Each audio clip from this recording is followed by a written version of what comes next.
இதயமணி கண்டா சுவாமி பரமசிவனந்தா. இதயமணி கண்டா சுவாமி பரமசிவனந்தா. ஹரிஹரன் சுதன் ஜோதிமலை மேலழகுடன் சிலையா அனைவரும் தொழ சந்நிதானம் காட்சி தருகின்றான்.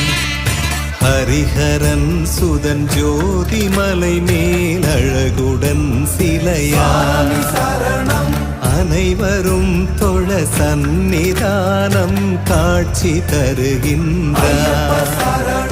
சபரியில் தவ கோலம் கொண்டு வரங்கள் பொழிகின்றான்.